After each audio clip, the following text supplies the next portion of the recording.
Parfois, je me sens si seule dans ce que je vis. Parfois, j'ai tellement l'impression d'être seule à vivre ce que je vis. Et je crois que c'est parce que je suis quelque part la seule à vivre exactement ce que je vis à ce moment-là.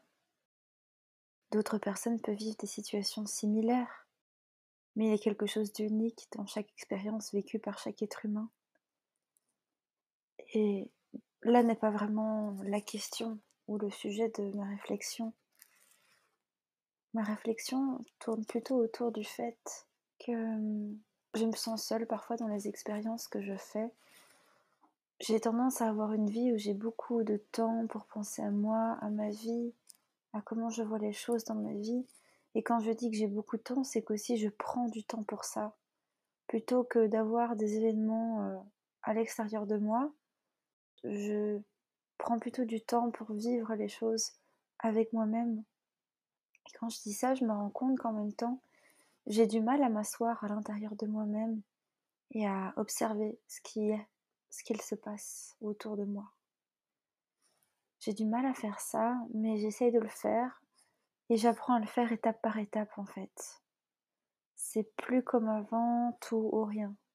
Et là, je me sens seule dans ce que je vis parce que du coup, j'ai l'impression que les gens autour de moi sont beaucoup dans le faire, beaucoup dans les activités, ce qui crée déjà un décalage où je suis probablement moins dans le faire et plus dans la réflexion, dans le fait de s'arrêter au milieu de la route et de regarder et d'observer tout ce qui se trouve autour de moi.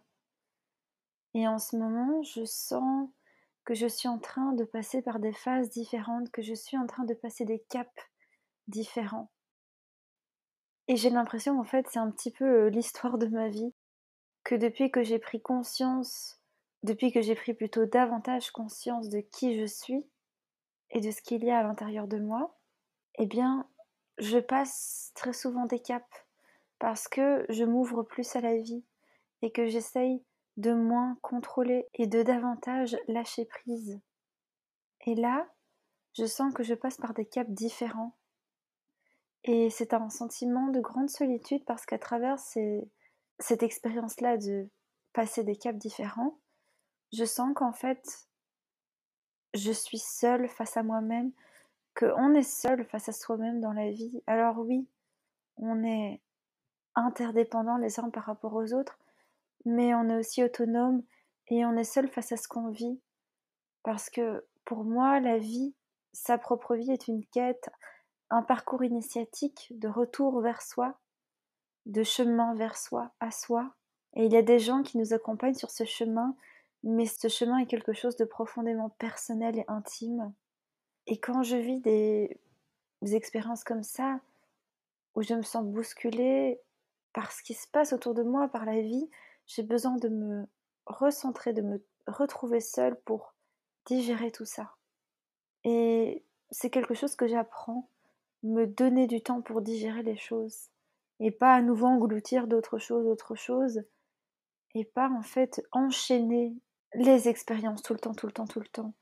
Je pense que dans la vie, et j'ai vu ça l'autre jour et je trouvais ça juste, qu'il y a des phases d'action où on va expérimenter, faire des choses dans l'action et puis des phases plutôt de retour à soi, de retour vers soi, un petit peu de repli, mais pas de manière péjorative, hein, de repli où on digère et on laisse le temps à son corps, à son âme et à son cœur aussi de digérer les expériences ou l'expérience vécue.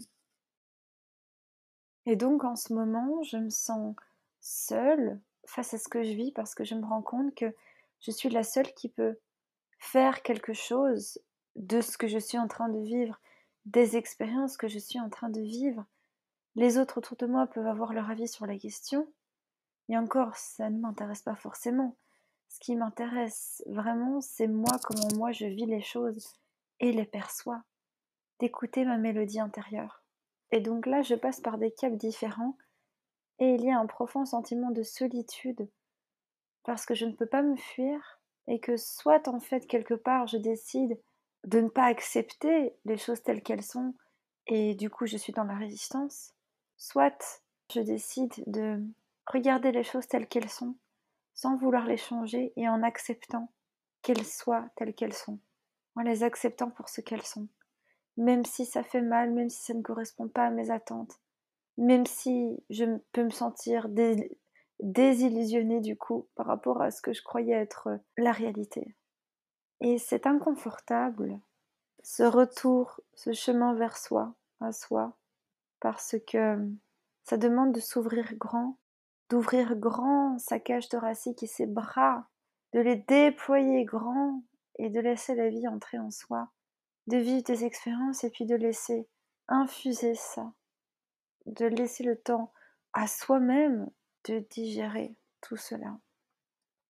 Donc là, je suis face à moi-même, dans une solitude tout de même, et je dois me laisser le temps de digérer tout ça. Et je pense que c'est aussi une de mes forces d'être tellement consciente d'à quel point je suis face à moi-même dans ma vie. Même si ça ne m'empêche pas d'avoir aussi des contacts sociaux et de me relier à autrui. Mais ma vie à moi, pour moi, est assez centrée sur moi-même et sur ce que je vis et sur le dialogue entre moi et moi-même. Voilà.